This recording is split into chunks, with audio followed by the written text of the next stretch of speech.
podcast de Kiria, la comunidad esotérica más grande de habla hispana. Yo soy Aurum y en esta ocasión voy a hablarles de magia enoquiana. Para hablar de magia enoquiana, primero y principal, tenemos que preguntarnos por qué le llamamos magia enoquiana.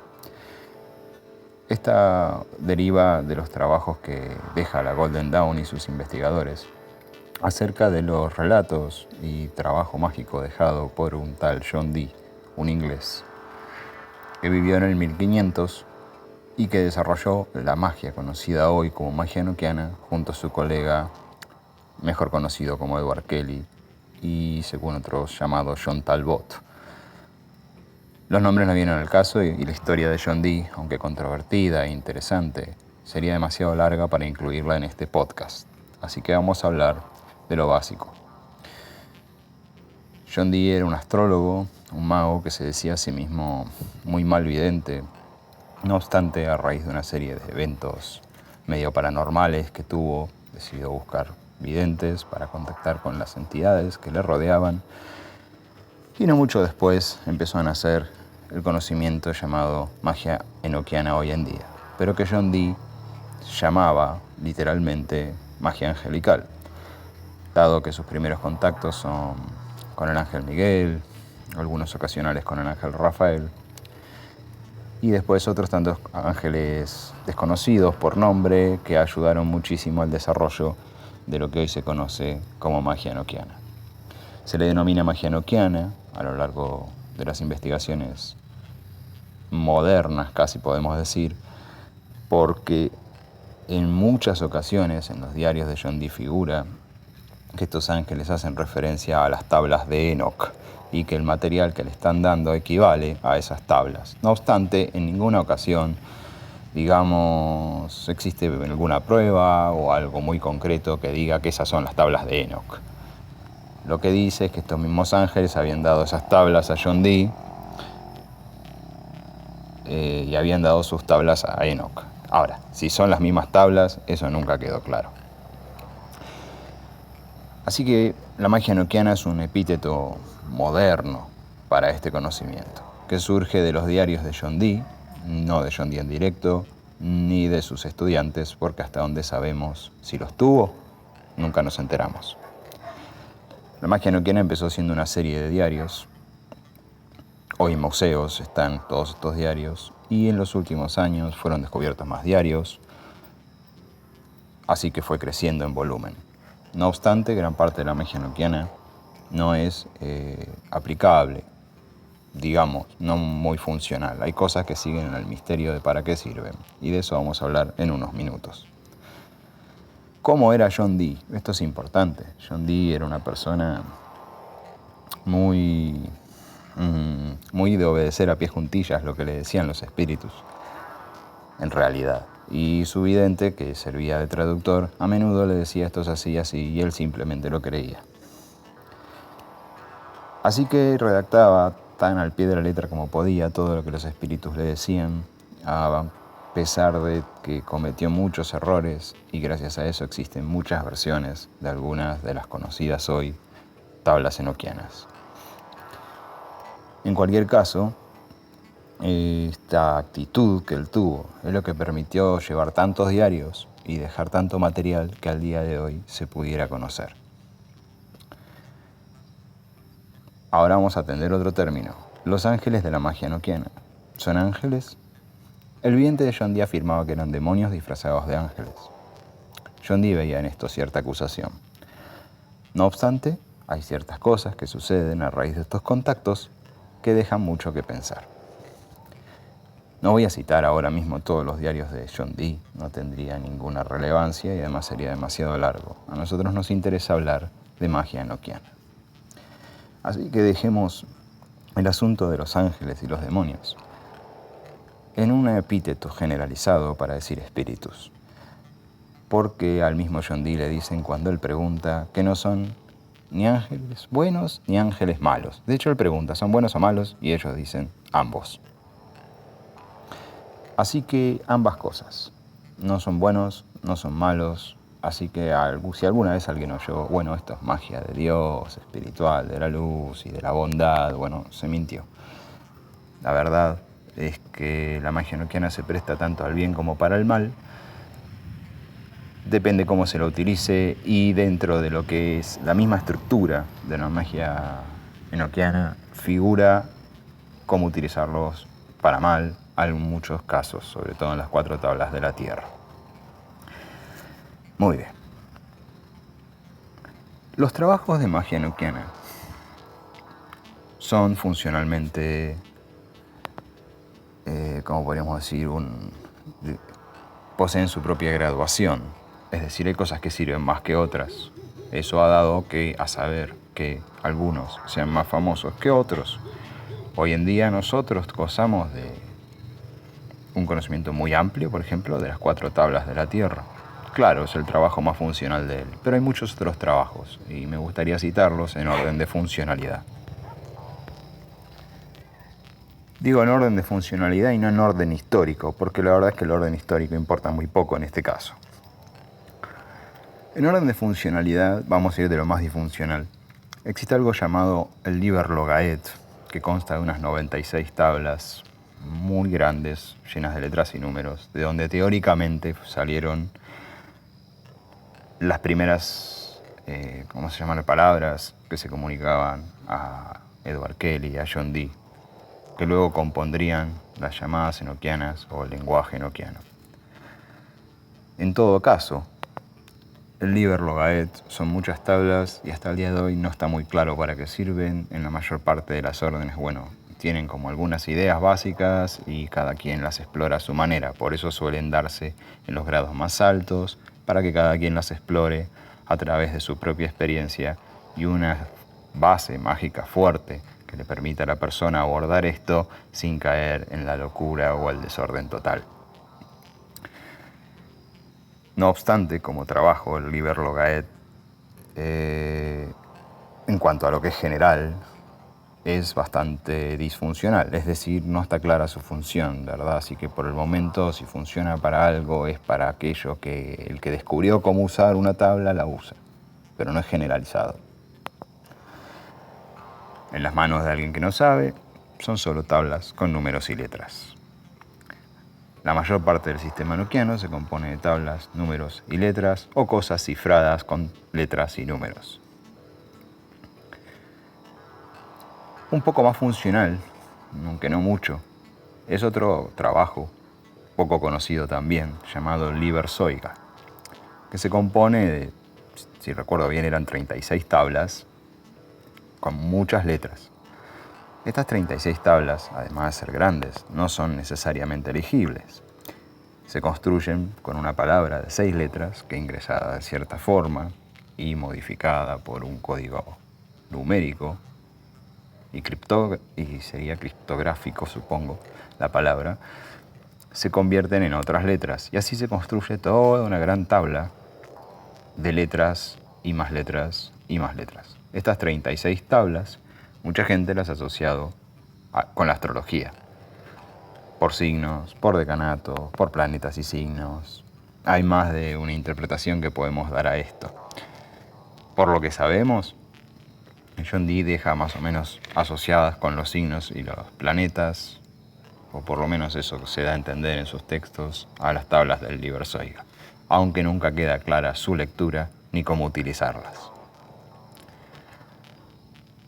En el siguiente escalafón vamos a hablar de cosas ya un poquito más prácticas, más funcionales. Tenemos el trabajo más controvertido de John Dee, y a mí me tomó muchísimos años estudiarlo al menos, que es la heptarquia mística de John Dee, que se compone con 7 cuadros de letras.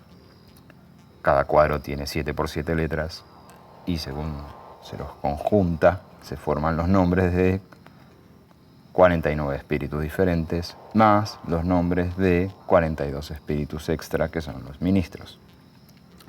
Lo cierto es que es muy desprolijo como trabajo y ahí parece padecer muchas, como no son contradicciones, pero sí son faltas de integridad.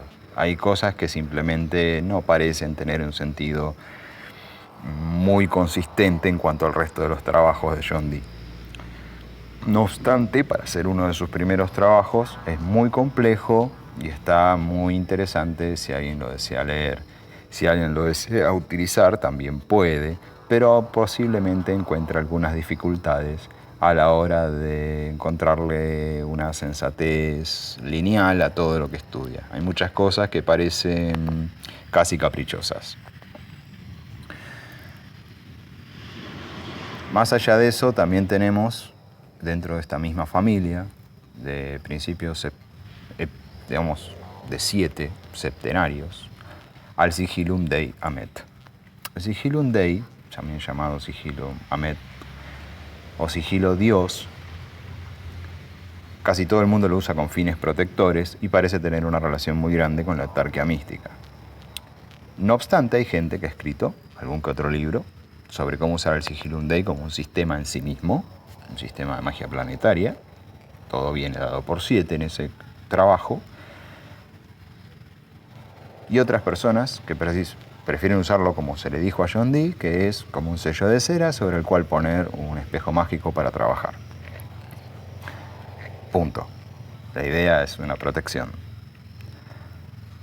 Yo mismo he desglosado el Sigillum Dei Amet de pe a pa, como quien destripa un bicho, y me he dado cuenta de que padece de algunas discrepancias consigo mismo, pero es muy perfectible.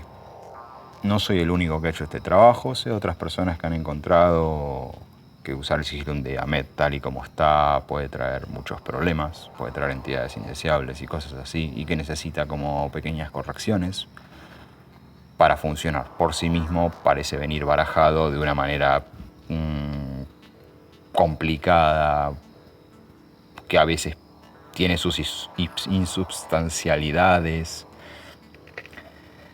aunque en general como trabajo es muy complejo y lo suficientemente magro como para satisfacer la curiosidad de más de un investigador y dar la idea de que como protección para cualquier mago o cualquier trabajo de magia sirve realmente como una pantalla barra laberinto que mantiene a todas las cosas ajenas fuera del círculo. Esta es la función principal del Sigillum Dei, una protección. Una vez se lo ha desglosado al Sigillum Dei, puede servir muy bien como un sistema mágico en sí mismo, ya que goza, digamos, de 3 capas como muy notorias, en donde están como los grandes nombres de Dios, que son 7, que son bastante raros, como Getog, Galetog, etc. Y después vienen ya nombres más famosos, como los nombres de los 7 arcángeles, versión John Dee, y los nombres de los 7 espíritus o ángeles planetarios más tirado a la cábala. Y esto es muy importante, porque el Sigillum Dei es quizás el único trabajo real de John Dee que tiene un antecedente que podríamos relacionar con la cábala directamente. Porque de ahí en adelante, en la historia de lo que es el desarrollo de estos trabajos, ya no es así. La cábala ya es desplazada e incluso los mismos ángeles informan a John Dee: la cábala no debe ser considerada y los trabajos que te damos debe ser considerado mejor y por encima de la cábala. Antes y por encima. Así que, en efecto, lo que estamos es frente a un sistema nuevo que originalmente es independiente de la cábala. Lo que ocurre es que después en la historia, gracias a las inconsistencias del sistema dejado por John Dee, mucha gente trata como de cerrar circuitos, como si esto fuera un sistema eléctrico, de cerrar circuitos con cosas ajenas, como la cábala, para que tenga sentido hasta cierto punto todo lo que no parece tener sentido dentro de los trabajos dejados por John Dee. Y para eso se valen de la cábala. La cábala, yo en lo personal, después de haber leído los diarios de John Dee y demás, he llegado a la conclusión de que ciertamente no tiene nada que hacer en el sistema enoquiano. Uno puede usar el sistema enoquiano por sí mismo, como sostiene Milo Duquet, o como sostiene también Donald Tyson hasta cierto punto en su obra, y Patricia Schaffer también. Toda esta gente sostiene eso a su manera, aunque algunos le dan como más y menos atención a la parte cabalística. En lo personal, yo he desmembrado el sistema enoquiano por años y lo he usado a la luz de mis descubrimientos y resoluciones con muy, muy buenos resultados. No sé si recomendaría yo el uso de Kabbalah en apelación al sistema enoquiano. En mi opinión, son dos cosas que no tienen nada que ver una con la otra. Así que, si alguien me pidiera mi opinión, yo diría, bueno, no hagas eso. Pasando a la parte más funcional del sistema enoquiano, la parte más famosa, nos vamos a encontrar con tres cosas. Una poco conocida y dos más conocidas. Una es la tabla conocida como tabla de Nalvash, cuyo nombre original es Corpus Omnium, o sustancia universal, o cuerpo de todas las cosas, que es una alusión a Dios, como el Sigillum Dei. En este caso seccionado en cuatro, como cuatro caras de Dios, por decirlo de alguna manera, y que es muy útil, dicen algunos, para grandes trabajos. No obstante, yo soy partidario de la práctica y de la idea de que es un trabajo muy útil en todos los trabajos, como apertura y como cierre sobre todo. Su estudio particular es algo que yo no voy a atender en este audio porque se va a hacer muy largo este podcast, así que voy a pasar al siguiente trabajo, que son las cuatro tablas de la Tierra. Las cuatro tablas de la Tierra son el trabajo más difundido y más conocido, por mucho, de John Dee. Son cuatro tablas muy, muy grandes que consisten de 664 letras, tipo sopa de letras, y se leen de una manera muy específica según el sector en donde uno lea, según el lugar al que se refiera, y esto se ha llevado a niveles de tanta complejidad como que hay sistemas como el de la Golden Dawn que aplican a cada letra cuatro símbolos diferentes y más también, como si fueran capas, y lo utilizan a cada letra como si fuese una especie de habitación dentro de un mundo muy grande que podríamos denominar la tabla. No está mal, supongo que a ellos les funciona muy bien. En lo personal creo que no es la idea original. La idea original es otra, y es que la tabla funciona como algo integral, todo unido, todo junto, de una manera coherente. A pesar de que uno aplicaría a la idea de que como son tablas cuadradas, todo viene dado en cuatro, es medio mentira. La mayor parte de las cosas de la tabla vienen dadas en números de 7.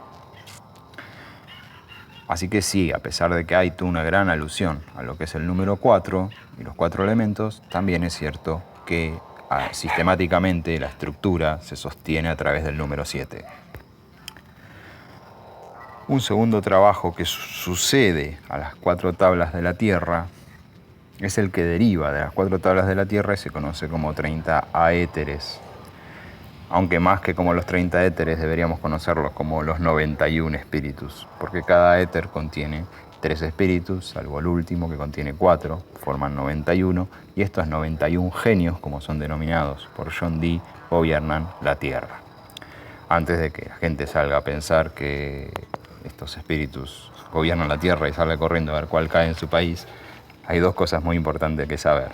Una es que en esa época la idea de que había espíritus locales que gobernaban quienes eran, digamos, regentes, reyes y demás en una zona y quienes no, que era muy parte del folclore antiguo. Y la otra es que para que hubiera uno por país, esto debería ocupar al mundo entero y no lo hizo. La verdad es que el trabajo de John Dee no incluye América en absoluto y gran parte de Asia es ignorada completamente en ese gobierno del mundo. Así que el trabajo de John Dee en ese sentido fue como un poco ignorado porque no coincide con el paradigma de mundo que tenemos nosotros actualmente. Eso necesita ser o adaptado o descartado, como ocurrió con los trabajos de la Golden Dawn, en donde eso fue mayoritariamente descartado. Nadie le puso demasiada atención. Simplemente se los usa como parte de los aéteres, y a los aéteres se les usa como un sistema iniciático, otra vez relacionado a la Kabbalah, cosa que una vez más nunca le fue dicha a John Dee. Eso de aplicar los aéteres a la Kabbalah es una cosa de la Golden Dawn. No es particular ni original del sistema de magia dejado por John Dee. Si bien los 30 éteres se presentan como círculos concéntricos, en ningún punto se dice que eso tenga que ver con el árbol de la vida.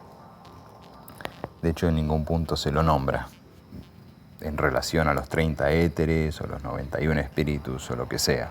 No obstante, hay grandes cosas que van a relacionar como números al árbol de la vida, si uno lo conoce, como que, por ejemplo, de cada tabla se surge 22 espíritus, excepto por uno, que sale entre todas las tablas. En casi todas las tablas hay unos 22 espíritus mínimo.